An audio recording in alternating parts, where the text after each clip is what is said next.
अस्सलाम वालेकुम नाजरीन, मैं अब्दुल जब्बार सुमरो हाज़िर हूँ आपके program behind the news with Abdul Jabbar Soomro के साथ। तो शुरू करते हैं आज की खबरें। सबसे पहले इकानमी पर थोड़ी बात करेंगे। तो आज डॉलर जो है मज़ीद ₹1 सस्ता होकर 287 रुपये 50 पैसे भी चला गया है, जो पहले 288 रुपये पे था। और गोल्ड में भी बड़ी कमी वाक़ई हुई है, जिसकी बड़ी वजह आलमी मार्केट में भी इसमें गोल्ड में कमी आई है। यूएस मार्केट में इसकी वजह से भी कमी आई है। नंबर 2 पाकिस्तान में जो डॉलर धीरे धीरे नीचे जा रहा है, उसका भी फ़र्क पड़ा है। तो आज गोल्ड जो है 24 कैरेट जो है वो 2,02,000 रुपये में कराची में मिल रहा है। और जो इसकी बाइंग है वो 2,02,000 है और सेल जो इसकी 1,000 चल रही है। तो ये सूरत हाल है सारी कराची की। और गोल्ड जो है इसमें मज़ीद कमी आनी है अभी अगले 10-15 दिनों में। ये अंदाज़न जो है 1,80,000 तक जाएगा। इसलिए तमाम लोग अपने सीट बेल्ट बांध लें। जिन्होंने पहले से इसमें इन्वेस्टमेंट की है वो इस चीज़ को होल्ड रखें, और जो नए परचेज़र हैं वो फ़िलहाल रुक जाएं। अभी गोल्ड नीचे जाएगा तो उसके बाद वो इसमें परचेजिंग कर सकते हैं। मौजूदा रेट पर भी कोई इतना बड़ा नुकसान नहीं होगा, लेकिन फ़िलहाल इसमें वेट करना ही ज़रूरी है। और 1,80,000 तक जब आएगा उसके बाद देखा जाएगा। और इसमें तेज़ी फ़िलहाल नज़र नहीं आ रही कि गोल्ड में कोई अभी तेज़ी होगी। गोल्ड में तेज़ी दिसंबर तक मुमकिन नहीं है, दिसंबर में होगी जाकर या उसके बाद होगी। उसके अलावा प्रॉपर्टी का भी सत्यानाश है। प्रॉपर्टीज़ के रेट गिरे हुए हैं पाकिस्तान में भर में। कोई ऐसा शहर नहीं जिसमें प्रॉपर्टी में कोई बूम आया हो। सबसे ज़्यादा प्रॉपर्टी जो डीलिंग हो रही है, महंगी तरीन डीलिंग जो होती है वो इस्लामाबाद है और हमारी टूरिस्ट पॉइंट मरी है। लेकिन वहाँ भी कीमतें इंतहाई डाउन चल रही हैं, बहुत कम कीमतें चल रही हैं। और जिन्होंने परचेज़ करनी है प्रॉपर्टी इस वक्त वो कर सकते हैं कि लेकिन 1 साल तक उन्हें होल्ड करना पड़ेगा, कम से कम 1 साल होल्ड करना पड़ेगा। क्योंकि नई गवर्नमेंट आए उसके बाद उसमें इस्तेकाम आए और इकानमी बेहतर हो, तब जाकर रियल इस्टेट में कोई बेहतरी आएगी। तो इसके अलावा गोल्ड में दिसंबर तक होल्ड करना है और डॉलर और इन चीज़ों से दूर रहें, क्योंकि ये पाकिस्तान के मुफाद में नहीं कि डॉलर को होल्ड किया जाए, डॉलर का ज़ख़ीरा किया जाए। डॉलर्स पर छापे जारी हैं। कल भी कराची में एक शोरूम के मालिक के घर पर छापा मारा गया, जहाँ से बड़ी तादाद में करेंसी निकली है जो तकियों में छुपाई हुई थी, डॉलर्स और दूसरी पाकिस्तानी करेंसी। इससे पहले भी रावलपिंडी में एक बहुत बड़ा छापा मारा गया था, जहाँ से जो मुबैना तौर पर 8-9 अरब रुपए निकले हैं।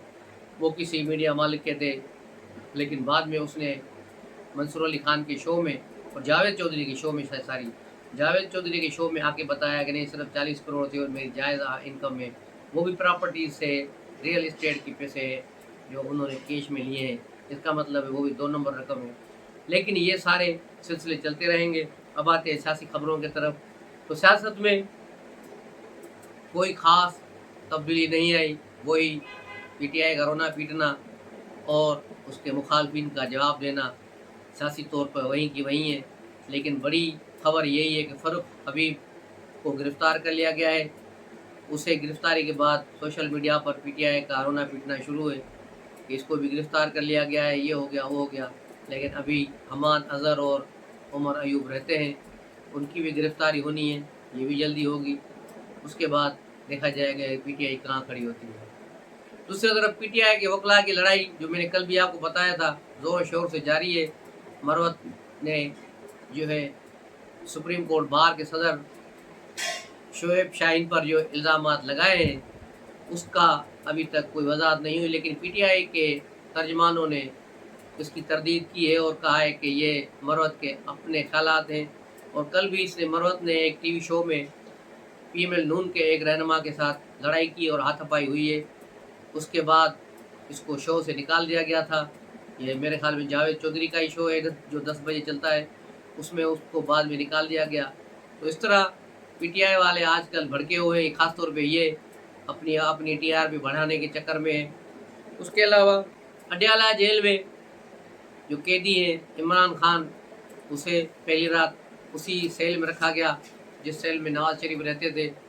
उन्हें वही चारपाई दी गई, उन्हें वही तकिया दिया गया और सारी चीज़ें दी गई। جو نواز شریف کی تھی، جو نواز شریف لے کے بیٹھتا تھا، وہی پی ٹی آئی کی ٹرولنگ ہوتی تھی کہ اگلا stop Adiala, next stop Adiala بڑا، وہ ان کا ایک چول کراچی سے جو ہے عمران اسماعیل دو جھوم جھوم کے گاتا تھا، اور اسی طرح جھوم جھوم کے وہ کرپشن کر کے نکل بھی گیا. تو اسی کا نیکسٹ اسٹاف اڈیالہ عمران خان کا بن گیا. اب دیکھنا یہ ہے کہ وہاں کتنے دن قیام کرتے ہیں، یا پھر کوئی اور جیل ان کا انتظار کر رہی ہے. لیکن فی الحال انہیں ان کی بیوی سے ملنے دے دیا گیا ہے. آج عدالت اسلام آباد ہائی کورٹ نے کہا ہے کہ اس کے وکیل کو بھی اس سے ملنے دیا جائے. نعیم پنجوتا اور چھنجوتا جو ہے وہ آج اس سے ملیں گے. اس کے علاوہ پی ٹی آئی کی کور کمیٹی نے بھی احتجاج کیا ہے، اور دوسری طرف چیف جسٹس قاضی فائز عیسیٰ نے مشہور زمانہ کیس، فیض آباد دھرنا کیس کے حوالے سے جو پٹیشن داخل ہوئی تھی، 4 سال بعد ان کو سماعت کے لیے مقرر کیا ہے آج، اور ان کی سماعت ہوئی، جس پر کئی لوگ جو ہے الٹے پاؤں وہاں سے بھاگ آئے ہیں، جس میں حکومت بھی شامل ہے. گورنمنٹ نے بھی کہا ہے کہ ہم نے اس کیس میں دلچسپی نہیں، ہم نہیں لڑیں گے. الیکشن کمیشن بھی بھاگ گئی. پی ٹی آئی جو اس کی خاص اس وقت جو ہے اس کی پٹیشنر تھی، اس نے بھی آج، علی ظفر نے کہا کہ P T I us case میں مزید کارروائی نہیں چاہتی، اور پیمرا نے بھی کہا کہ ہم نہیں چاہتے. تو بھائی چاہتا کون ہے؟ حالانکہ اصل بقول چیف جسٹس قاضی فائز عیسیٰ کے اصل جو مدعی ہونا چاہیے تھا وہ تو تحریک لبیک والے ہونے چاہیے تھے، لیکن اس وقت کے رہنما خادم الرضوی مرحوم نے اس میں کوئی پٹیشن داخل نہیں کی. اس کا مطلب وہ اس کیس کو حق بجانب سمجھتے تھے. اب قاضی فائز عیسیٰ نے اس کیس کو 1 نومبر تک ملتوی کر دیا ہے، لیکن آج سارا دن تھرتھلی مچی ہوئی تھی کہ قاضی صاحب کیا آرڈر کرنے والے ہیں، اور جنرل فیض کے سر پر تلوار لٹکی ہوئی ہے، کیونکہ یہ سارا کیس جو جنرل فیض کے خلاف ہی ہے، اور اس میں کوئی فیصلہ ہوا تو پھر جنرل فیض کو کون بچائے گا، کیونکہ ادارے نے بھی ہاتھ کھڑے کر دیے ہیں. دوسری طرف میاں نواز شریف پاکستان آنے کے لیے بالکل تیار ہیں، اور بڑی بھرپور تیاریاں ہو رہی ہیں پاکستان میں. آج شہباز شریف بھی واپس پہنچ گئے ہیں، مریم نواز اس سے پہلے آ گئی ہیں. سوشل میڈیا پر ایک بھرپور مہم چل رہی ہے.